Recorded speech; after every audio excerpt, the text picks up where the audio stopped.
Hello hi welcome to our channel. ஒரு random day விலாகாக தான் இந்த விலாக் வந்து ஸ்டார்ட் ஆகுது. இது என்ன லைட்டிங்ஸ் அப்படின்னா, இங்கே கோவாவில் நிறைய கேசினோ வந்து நடக்கும்.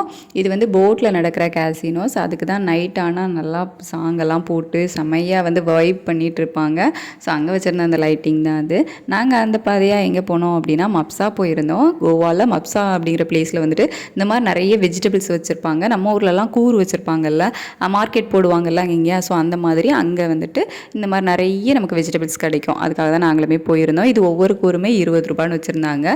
வெஜிடபிள்ஸ் பார்த்திங்கன்னா ரொம்ப ஃப்ரெஷ்ஷாக நல்லா இருந்துச்சு. ஸோ அதுதான் எல்லாமே வந்து வாங்கிட்டு வந்திருந்தோம். பூண்டெல்லாம் வந்து அரை கிலோ 50 ரூபா அதை வாங்கிட்டு வந்திருந்தோம். அப்புறம் வெங்காயம் எப்போவுமே நம்ம ஜியோ மார்ட்டில் வந்து 1 கிலோ 5 ரூபாய்க்கு வாங்குவோம்ல. போன வாரம் 2 நாள் நான் வந்து வாங்கியிருந்தேன். ஸோ 2 கிலோ வெங்காயம் வந்து இருக்குது. இந்த வாரத்துக்கான வெஜிடபிள்ஸ் வந்து போதும் நமக்கு. அது போக கொஞ்சம் உளுந்து பருப்பு இதை மட்டும் வாங்கிட்டு வந்திருந்தோம். பேபிக்கு கொஞ்சம் ஃப்ரூட்ஸும் வாங்க வேண்டியது இருந்துச்சு. அதுவும் வந்து வாங்கிட்டோம். ஃப்ரூட்ஸ் வந்து நாங்கள் கொஞ்சமாக தான் வாங்கியிருந்தோம். ஏன்னா பனானாலாம் நம்ம வாங்கிட்டு வரதுக்குள்ளேயே வந்து இந்த காய்கறி கூட சேர்ந்து கெட்டு போயிடுது. அதனால இந்த பனானா தக்காளி இது மட்டும் வாங்கலை, இங்கே பக்கத்துலேயே வாங்கிக்கலாம் அப்படின்னு சொல்லிட்டு. நம்ம இருக்கிறது பார்த்திங்கன்னா முஸ்லீம் ஏரியா. அதுக்கு அடுத்த தெருவிலே வந்து ஹிந்து தான் நிறைய பேர் இருக்காங்க. அங்கே ஒரு ராமர் டெம்பிளுமே இருக்குது. அந்த கோயிலில் ஃபெஸ்டிவல் நடந்துகிட்டு இருந்துச்சு. ஸோ நாங்கள் வரும்போது அந்த ஊர்வலமாக சாமியை வந்து எடுத்துகிட்டு போனாங்க. நாங்கள் நின்று பார்த்துட்டு இருந்தோம். அப்போ எங்களுக்குமே வந்து பிரசாதமாக கொஞ்சம் அவங்களுக்கு ஃப்ரூட்ஸ் கொடுத்தாங்க.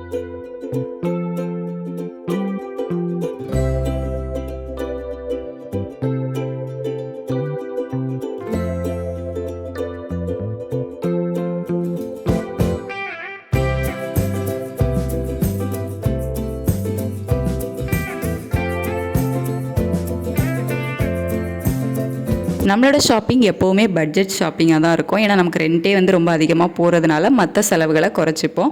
இந்த வாட்டி பையனுக்கு டேட்ஸுமே வாங்கியிருந்தேன். விவரம் தெரிஞ்சதுக்கப்புறமா அவனுக்கு நான் ரொம்ப இதெல்லாம் கொடுத்ததில்லை. சரி இதை கொஞ்சம் இன்ட்ரடியூஸ் பண்ணலாம் அப்படின்னு சொல்லிட்டு இதுவுமே வாங்கியிருந்தேன். இது அரை கிலோவே வந்து 100 ரூபா வந்துடுச்சு. விவரம் தெரியறதுக்கு முன்னாடி பாலில் ஊற வச்சு கொடுத்துருக்கேன் அவனுக்கு.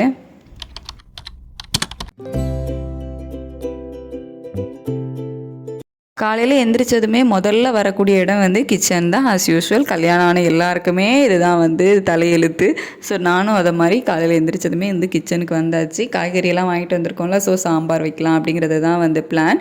என்னோடய ஹஸ்பண்ட் தான் வந்து கிண்டல் பண்ணிட்டு போனாங்க. அவங்க வந்து இதெல்லாம் அவங்களுக்கு ரொம்ப வந்து பிடிக்காது, கேமரா முன்னாடிலாம் ரொம்ப வரமாட்டாங்க. நான் அப்படியே வந்து சாம்பார் வைக்கிறதுக்கு காய் எல்லாமே கட் பண்ண ஆரம்பிச்சிட்டேன். வெங்காயம், தக்காளி, புடலங்காய், உருளைக்கிழங்கு, கத்தரிக்காய், வெண்டைக்காய் எல்லாமே நம்மக்கிட்ட இருந்துச்சுல, அதெல்லாம் போட்டு வச்சாச்சு. நான் வந்து சென்னையிலேயே இருந்திருக்கேன், கோயம்புத்தூர்லேயே இருந்திருக்கேன். அங்கெல்லாம் எப்படி சாம்பார் வைப்பாங்க அப்படின்னா, ஒரு காய் இருந்தாலும் சரி அதை போட்டு சாம்பார் வச்சுருவாங்க. முருங்கைக்காய் மட்டும் போட்டு முருங்கைக்காய் சாம்பார், புடலங்காய் மட்டும் போட்டு புடலங்காய் சாம்பார், அதுக்கப்புறம் இந்த பீர்க்கங்காய், சுரக்காய் அந்த மாதிரிலாம் சொல்லி சுரக்காய் சாம்பார் அப்படின்னு சொல்லுவாங்க.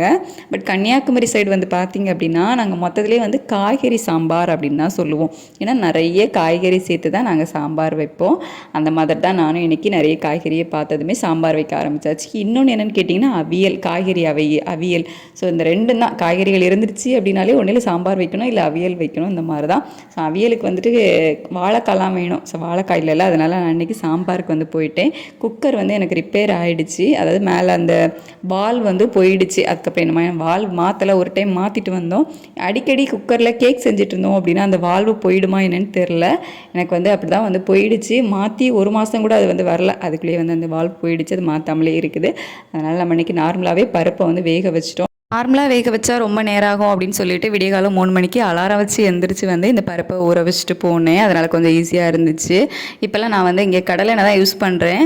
அதாவது ரொம்ப ரேட் அதிகமாக இருந்துச்சு அப்படின்னா வாங்க மாட்டேன். இப்போ கொஞ்சம் பட்ஜெட் ப்ராப்ளமாகவும் இருந்துகிட்டு இருக்குல்ல, இது கொஞ்சம் எங்களுக்கு அஃபோர்டபுளாக கிடச்சிது. நார்மலாக உள்ள பாமாயிலாம் பார்த்தீங்கன்னா 130 ரூபா 140 ரூபா அந்த ரேஞ்ச் வந்துச்சு. இந்த கடலெண்ணெய் 150 ரூபா தான் வந்துச்சு.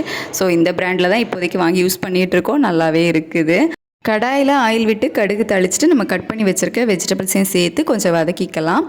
பூண்டு கண்டிப்பாக சேர்க்கணும். ஏன்னா நம்ம பருப்பு வாய்வு அப்படின்னு சொல்லுவோம்ல. நான் இன்றைக்கி துவரம் பருப்பு சேர்க்கலை, பாசி பருப்பு தான் வந்து சேர்த்துருக்கேன். பாசி பருப்புமே சாம்பாருக்கு டேஸ்ட்டாக தான் இருக்கும். ஆனால் துவரம் பருப்பு வந்து ரொம்ப கட்டி சாம்பாராக வந்து வரும். பாசி பருப்பு சேர்க்கும்போது கொஞ்சம் தண்ணியாக இருக்கும், அவ்வளோதான். ஆனால் பாசி பருப்பை விட துவரம் பருப்பு வாய்வு அப்படின்னு சொல்லுவாங்க, ரொம்ப வாய்வு அப்படின்ட்டு. அதனால தான் நான் வந்துட்டு இப்போ கொஞ்சம் பாசி பருப்புக்கு வந்து மாறி இருக்கேன். பாசி பருப்பு நம்ம வந்து வேக வச்சு கடைஞ்சி வச்சுருக்கோம். அதையே வந்து இது கூட ஆட் பண்ணி தேவையான அளவு தண்ணி விட்டுக்கலாம். உப்பு மஞ்சள் பொடியெல்லாம் சேர்த்து கொதிக்க விட்டுக்கலாம். காய்கறி வந்து வேகணும். வெந்த பிறகு தான் கொஞ்சம் புளியும் மசாலாவும் சேர்த்தோம் அப்படின்னா சாம்பார் வந்து நமக்கு சூப்பராக ரெடி ஆகிடும். இன்றைக்கி குக்கர் யூஸ் பண்ணாததுனால நான் ஃபஸ்ட்டே வந்து தாளித்தேன். இல்லை அப்படின்னா பருப்பு காய்கறி எல்லாம் போட்டு வேக வச்சுட்டு அதுக்கப்புறமா மசாலா புளி எல்லாம் ஆட் பண்ணிவிட்டு ஃபைனலாக தான் வந்து தாளித்து ஊற்றுவேன். நம்ம வந்து எப்போவாச்சும் அதாவது வாரத்துக்கு 1 நாள் இல்லை 2 நாள் தான் பருப்பு எடுக்கும். நம்மளே வந்து வாய்வு அப்படின்னு சொல்கிறோம். ஆனால் இங்கெல்லாம் வந்து டெய்லி பருப்பு சாப்பிட்றாங்க. எப்படி தான் வாய்வு பிரச்சனை இல்லாமல் இருக்காங்க அப்படிங்கிறது வந்து தெரியல. எங்கள் ஊர்லலாம் அப்படி தான் அடிக்கடி பருப்பு எடுத்தால் வாய்வு வாய்வு அப்படின்னு சொல்லிகிட்டே இருப்பாங்க. ஆனால் இங்கெல்லாம் ஹிந்திக்காரங்க மோஸ்ட்லி இதுதான் வந்து டெய்லி யூஸ் பண்ணுறாங்க. எப்போ கேட்டாலும் தால் தால் அப்படின்னு தான் சொல்லுவாங்க. காய்கறி வேகிற கேப்பில் நான் இங்கே வந்து அப்படியே க்ளீன் பண்ண ஆரம்பிச்சிட்டேன். ஸோ சைட் பை சைட் க்ளீனிங்கே முடிச்சிட்டோம் அப்படின்னா நமக்கு கொஞ்சம் ஈஸியாக இருக்கும். அதனால ரொம்ப ஷார்ட்டாக தான் இருக்கும் இந்த விளாக். இதோட நான் எண்ட் பண்ணிவிட்டு நெக்ஸ்ட்டு வீடியோவில் நான் கண்டினியூ பண்ணுறேன். ஏன்னா நெட்வொர்க் வந்து நம்மக்கிட்ட அவ்வளோவா கிடையாது. நான் வந்து டெய்லி மொபைல் டேட்டாவில் தான் வந்து வீடியோ அப்லோட் பண்ணணும். நமக்கு ஒரு நாளைக்கு 1.5 GB தான். ஸோ ஒரு 500 MPலேருந்து 1000 MP, அதாவது 1 GBக்குள்ளே தான் நான் வந்து வீடியோ அப்லோட் பண்ண முடியும். அதை பண்ணி முடித்தா தான் அடுத்து இருக்கக்கூடிய ஒரு 500 MPயில் வந்து நான் தம்ப்நெயில் அப்லோட் பண்ணுறது வேறு ஒர்க் வந்து பார்க்க முடியும். பெரிய பெரிய யூடியூபர்ஸ்க்கு நீங்கள் சப்போர்ட் பண்ணுறதை விடையும் அவங்களாம் பெருசாக வளர்ந்துட்டாங்க. எங்களை மாதிரி சின்ன சின்ன யூடியூபர்ஸ்க்கும் சப்போர்ட் பண்ணிங்க அப்படின்னா ரொம்ப நல்லாயிருக்கும். பார்ட் 2ல இதோட கண்டினியூவேஷன் வரும். Thank you so much.